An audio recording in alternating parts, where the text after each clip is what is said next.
Davide Finazzi, operatore dell'ACLI di Bergamo nell'area lavoro e welfare e parlerò della buona pratica della relazione tra staff e volontari. Questo perché noi, in quanto associazione che si basa principalmente sul volontariato, abbiamo visto che creare una solida relazione tra uno staff di operatori professionali e un nucleo di volontari porta diversi vantaggi. Questo perché? Perché i volontari portano una conoscenza del territorio in cui agiscono che non sempre un operatore ha, perché magari un operatore professionale deve girare diversi territori. Inoltre, nella relazione col migrante che si cerca di integrare lavorativamente, il volontario ha anche tempo di creare una relazione uno a uno e di seguirlo con costanza, cosa che non sempre un professionista può fare.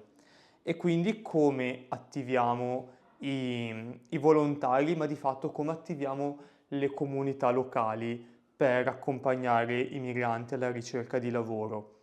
Allora, innanzitutto il primo step è ingaggiare i volontari. Come li andiamo a ingaggiare? Beh, la nostra esperienza ci dice che tutte le comunità hanno delle persone disponibili a dare un po' del proprio tempo libero per una causa sociale, specie una causa molto sensibile come quella dell'integrazione dei migranti, perché ovviamente in una comunità in cui i migranti sono integrati e lavorano è una comunità in cui tutti stanno meglio. Allora, queste persone vanno solo trovate e accompagnate nell'attivazione. Come? Ci si può rivolgere a associazioni di volontariato già esistenti che possono iniziare a occuparsi di questo aspetto. Si può parlare con gli enti pubblici del territorio, le amministrazioni comunali, ma anche per esempio con gli enti religiosi come le parrocchie che spesso sono molto radicati nel territorio e conoscono molto bene le persone più attive.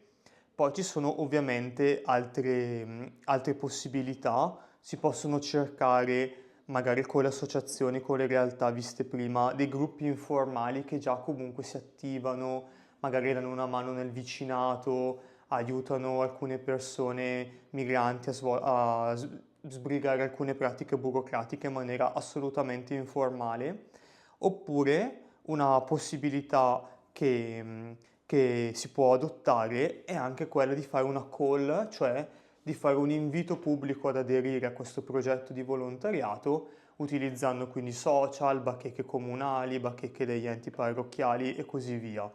In questo modo è possibile raggiungere un primo nucleo di volontari che poi andrà formato. Infatti il secondo passaggio è la formazione di questi volontari. Infatti è molto importante che questi volontari, che una volta raccolti, una volta motivati, ricevano anche le competenze necessarie che sono la conoscenza del curriculum e di come si stende un buon curriculum, una conoscenza del mercato del lavoro locale, per cui sapere che in un certo territorio tira di più la metalmeccanica oppure è molto più importante come sbocco la chimica, aiuta a capire come si possono aiutare i migranti nell'inserimento e quali sono i canali di ricerca lavoro, sia relativamente all'utenza, sia relativamente al territorio. In un territorio magari sono molto utilizzate piattaforme come Indeed, in un altro territorio comunque è necessario presentarsi azienda per azienda con un curriculum cartaceo. In alcuni casi alcune piattaforme sono più utili, in altre meno. Per esempio LinkedIn raramente servirà un tornitore CNC, magari a una persona con un'ottima conoscenza dell'inglese può servire per trovare un lavoro d'ufficio. Inoltre, una formazione anche importante in merito alla parte relazionale.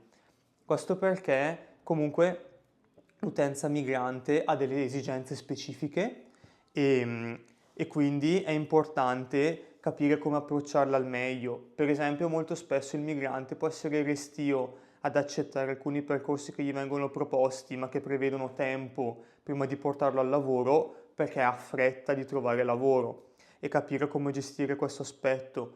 Inoltre sono importanti anche delle informazioni sui paesi d'origine, sapere per esempio alcune indicazioni culturali di contesto rispetto al paese di principale provenienza dei migranti che arrivano nella propria comunità, aiuta anche a costruire con loro dei percorsi più su misura. Un aspetto essenziale, inoltre, è quello delle competenze digitali. Infatti, è importante che i volontari siano formati e competenti sulle competenze di base individuate dall'Unione Europea nel quadro DigiComp, che sono poi quelle che danno una mano nel cercare e nel mantenere un qualsiasi lavoro, perché prevedono di saper usare bene un'email, di saper navigare efficacemente su internet e gestire un'etiquette basilare, ma anche un'identità digitale. A livello europeo abbiamo il sistema eIDAS, di cui fanno parte in Italia lo SPID e la carta di identità elettronica, che sono essenziali per i migranti che cercano lavoro. E poi, riguardo alla formazione, estremamente importante è l'affiancamento sul campo, perché tutte queste parti più teoriche devono poi essere messe in pratica sul campo nell'attività di relazione con l'utente finale, in cui inizialmente ovviamente i volontari saranno strettamente affiancati dagli operatori. E questo ci porta quindi al legame tra operatori, tra staff, professionista e i volontari.